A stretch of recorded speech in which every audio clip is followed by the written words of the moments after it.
প্রিয় শিক্ষার্থী, আসসালামু আলাইকুম। তো প্রিয় শিক্ষার্থী, আজকে আমি তোমাদেরকে যে ক্লাসটি নিব সেটি হলো একাদশ দ্বাদশ শ্রেণীর হিসাব বিজ্ঞানের অংশীদারি ব্যবসা, যেটা তোমাদের দ্বিতীয় পত্রে তোমাদের দ্বিতীয় চ্যাপ্টার। এই অঙ্ক থেকে আমি তোমাদের বেশ অনেকগুলো ক্লাস দিয়েছি। আমি প্রতিটা জিনিস একইভাবে খুঁটিনাটি ভেঙে ভেঙে ক্লাস দিচ্ছি যাতে তোমাদের সকল নিয়মগুলো তোমাদের কাছে থাকে। পরীক্ষা হলে গেলে যাতে তোমাদের কোনো নিয়ম তোমাদের মানে চোখের বাইরে না থাকে। তো সেই ক্ষেত্রে আজকে যে ক্লাসটি আমি তোমাদের জন্য নিচ্ছি সেটা হলো, দেখো যে প্রত্যাভূত বা একক নিশ্চয়তা সংক্রান্ত কিভাবে করতে হয়। তো আমরা জানি নিশ্চয়তা সংক্রান্ত ভিতরে কতগুলো ছাইড আছে, একক আর যৌথ। তো আজকে যে আলোচনা করছি এটা হলো একক নিশ্চয়তা থাকলে এটা কিভাবে শর্ত পূরণ করতে হয়। এরপরে যে জিনিসগুলো আলোচনা করব আজকে তোমাদের সাথে সেটা হলো মূলধন একত্রে থাকলে ভাঙতে হয় কিভাবে। অর্থাৎ প্রতিটা অঙ্কেই দেখা যায় যে মূলধনটা থাকে, যেমন অমুকে এত টাকা নিয়েছে তো অমুকে এত টাকা নিয়ে আসছে, বা দুইজন তিনজন যদি থাকে প্রত্যেকের আলাদা আলাদা মূলধন দেওয়া থাকে যে এ এত টাকা নিয়ে আসছে, এত টাকা নিয়ে আসছে। কিন্তু যদি অঙ্কে থাকে যে মূলধন একত্রে, যেমন 5 লক্ষ টাকা একজন, মানে ব্যবসায় মোট মূলধন 5 লক্ষ টাকা, তাহলে এটা অংশ দেওয়া আছে, তাহলে কার অংশে কত টাকা মূলধন আনা হয়েছে সেই বিষয়গুলো আমরা কিভাবে বের করব, এই জিনিসটা নিয়ে আজকে আলোচনা করব। এরপরে আলোচনা করব সেটা হলো, এর সাথে আরেকটি কথা বলে যাই যে মূলধনের সুদ সব যাবে না কেন। মূলধনের সুদ আমরা জানি যে অঙ্কে মূলধনের সুদের কথা বললে সম্পূর্ণ মূলধনের সুদ যায়, কিন্তু দেখা যায় যে এই অঙ্কটায় তোমাদের মূলধনের সুদ সব যায়নি। কেন যায়নি এই বিষয়টা নিয়ে আমি আলোচনা করব। অর্থাৎ মূলধনের সুদের মধ্যে কিছু জটিলতা আছে, কিছু বিষয় আছে লুকিয়ে, এই জিনিসটা নিয়ে আলোচনা করব। এরপরে যে জিনিসটা আলোচনা করব যে বেতনের অর্ধেক নগদে উত্তোলন করলে কি হবে। অর্থাৎ বেতন যা আছে প্রতিষ্ঠানে, এটা বলা হয়েছে যে বেতনের অর্ধেক সে উত্তোলন করেছে, তাহলে এই কাজটা আমরা সম্পূর্ণ কিভাবে করবো, লাভ লোকসানে কতটুকু নেব, এরপরে তোমাদের মূলধন হিসেবে কতটুকু নেব অংশ, এই বিষয়গুলো নিয়ে আমরা আজকে আলোচনা করব।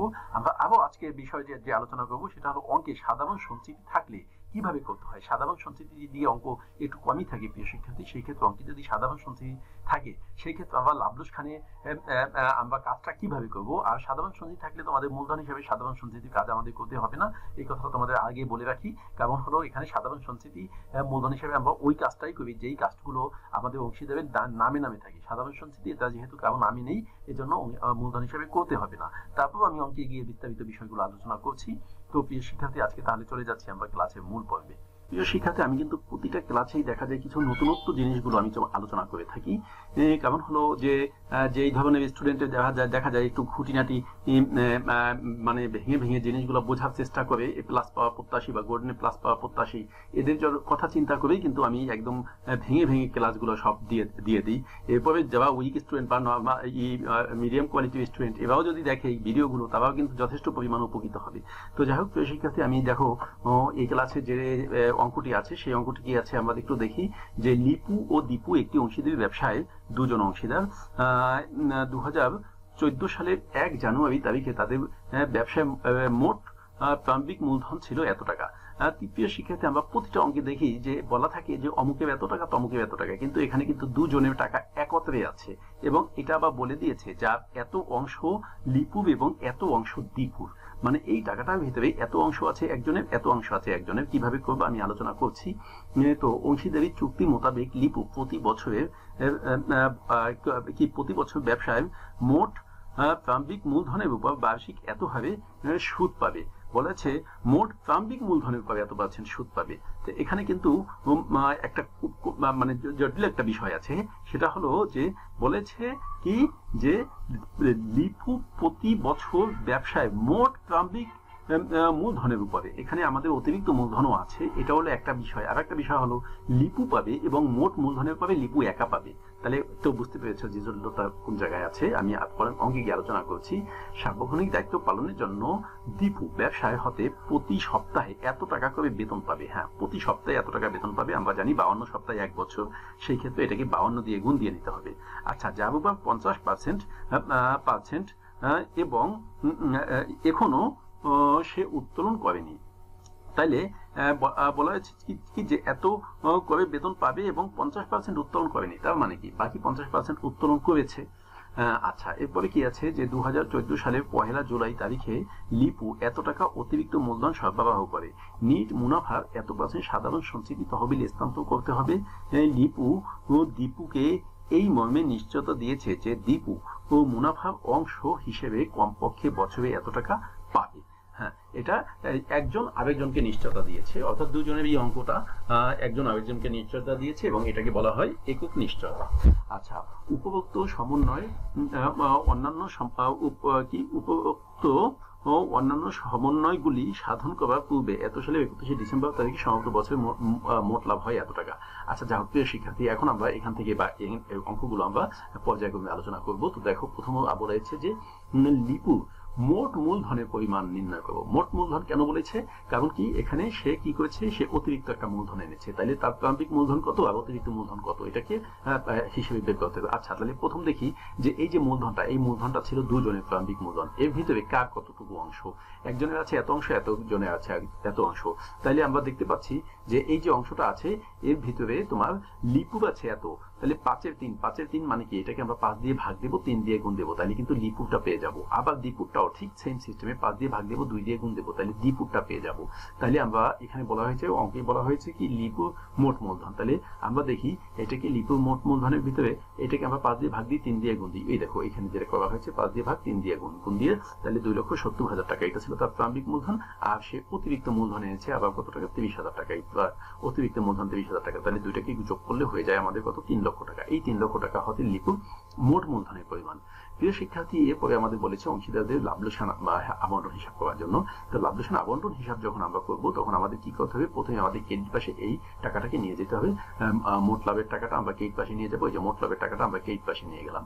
আচ্ছা, এরপরে আমাদের কি বলেছে যে তোমার মূলধনের সুদের কথা কিন্তু বলেছে যে লিপু মূলধনের সুদ পাবে, এবং এই যে তোমার এই যে টাকাটা, এই টাকাটার উপরে মানে প্রারম্ভিক মূলধনের উপরে 10%, তার প্রারম্ভিক মূলধন আছে 4,50,000 টাকা, এটার পর 10% সুদ দিলে হবে কত টাকা, এটার পর সুদ ধরলে হবে তোমার 45,000 টাকা। এই 45,000 টাকা হবে মূলধনের সুদ। দেখো প্রিয় শিক্ষার্থী, এই যে 45,000 টাকা মূলধনের সুদ, 45,000 টাকা।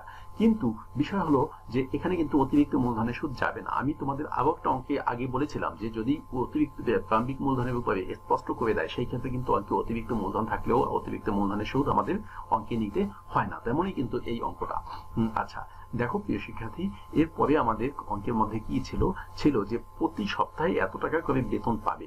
আচ্ছা, তাহলে প্রতি সপ্তাহে এত টাকা করে বেতন পেলে এটাকে কি করতে হবে, 52 দিয়ে গুণ দিয়ে নিতে হবে। যেটা আমি তোমাদের মানে তোমরা এখানে দেখো এই যে বেতন, ওইটা দিয়ে 52 দিয়ে গুণ দিয়ে যেটা হয়, তো এটা নিয়ে দেবা তোমরা। কিন্তু এই দেখো এখানে ওই যে 50% বলছে, এই কারণে কি করছে, এটাকে দুইটা ভাগ করে নিয়েছে, যে বেতন এই যে 19,500 আর দীপুর বেতন এই 19,500, এই যে দুইটা ভাগ করে নেওয়া হয়েছে। দুইটা যে ভাগ করে নেওয়া হয়েছে, এটাকে চাইলে কিন্তু তোমরা একসাথে নিয়ে নিতে পারো, যেহেতু 50% বলছে, এই জন্য দুইটা 50% দিয়ে ভাগ দিয়ে নেওয়া হয়েছে। আচ্ছা, তো প্রিয় শিক্ষার্থী, তারপরে তোমাদের এই অঙ্কটার মধ্যে আছে কি, আমাদের যে 5% সাধারণ সঞ্চিতি তহবিলে নেট লাভের 5% সাধারণ সঞ্চিতি। তাহলে নেট লাভের যে এই যে টাকাটা আছে, এই টাকাটা 5% আমরা সাধারণ সঞ্চিতি তহবিলে আমরা নিয়ে যাব। তাহলে এটা আমাদের এখানে নিতে হবে। আমাদের 2 লক্ষ টাকা পরে 5% ধরবো, তাহলে হয়ে যায় কত, 10,000 টাকা। এই 10,000 টাকা আমরা এখানে লিখে দেবো।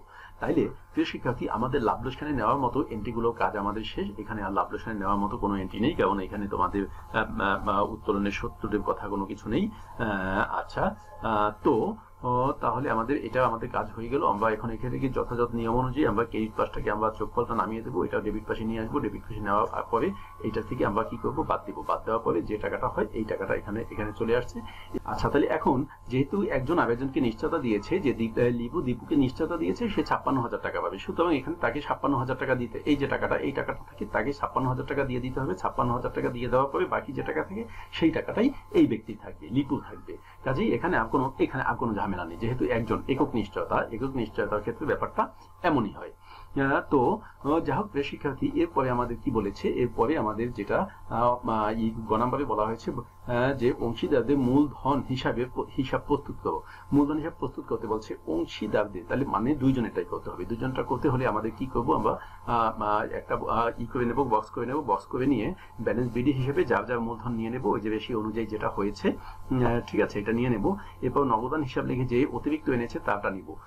আচ্ছা, এরপরে লাভ লোকসান ডেবিট পাশে যেই এন্ট্রি গিয়েছে, মূলধনের সুদ গিয়েছে, বেতন গিয়েছে, আমরা এটা নেব। তবে একটা ব্যাপার হলো, এখানে এই যে বেতনের বিষয় হলো যে সে বলেছিল অঙ্কে কি একটা কথা ছিল, দেখো যে 50%, এই দেখো কথাটা আছে যে যার 50% এখনো সে উত্তোলন করেনি, এই যে 50% উত্তোলন করেনি, এই 50% যাবে, যেই বাকি 50%-এর কথা কিছু বলা হয়নি, তার মানে সেটা উত্তোলন করেছে, সেটা যাবে না। এই কারণেই কিন্তু লাভ লোকসানে কিন্তু এই যে দুইটা ভাগ করে নেওয়া হয়েছিল, যেটা তোমাদের আলোচনা করে দিয়েছিলাম। তাইলে এই যে বেতনের 50%, এই 50% যাবে শুধু তার কলামে, বেতন 50%। আচ্ছা, এরপরে আমাদের এটাকে যোগ করবো, যোগ করে এখান থেকে ডেবিট পাশে নিয়ে আসবো, উপরে তোমার যে যোগ বিয়োগ করে সেটা লিখে ফেলবো, কিছুই নেই, কাজেই ওইটাই নামবে আমাদের ব্যালেন্স সিডি হিসেবে, এবং ওই ব্যালেন্স সিডিটাই আবার এখানে ব্যালেন্স বিডি হিসেবে আমরা লিখে দেবো। যাই হোক প্রিয় শিক্ষার্থী, এখানে তেমন কিছু বোঝানোর নাই, কারণ প্রতিটা অঙ্কে প্রায় একই ধরনের বিষয়গুলো। তো আমি তোমাদেরকে সংক্ষিপ্তভাবে এই বিষয়টা আলোচনা করে দিলাম। এরপরে তোমাদের বিস্তারিত ক্লাস লাগলে তোমরা আবার আমাকে কমেন্ট বক্সে জানিয়ে দেবো, আমি তোমাদের বিস্তারিত আলোচনা করে আবার ক্লাস দিয়ে দেবো। আর যারা আমার চ্যানেলটি এখনো সাবস্ক্রাইব করেনি, সাবস্ক্রাইব করে রাখো, যারা করে ফেলেছো তাদেরকে অসংখ্য ধন্যবাদ। আজকের ক্লাস এখানে সমাপ্তি ঘোষণা করলাম। আল্লাহ হাফেজ।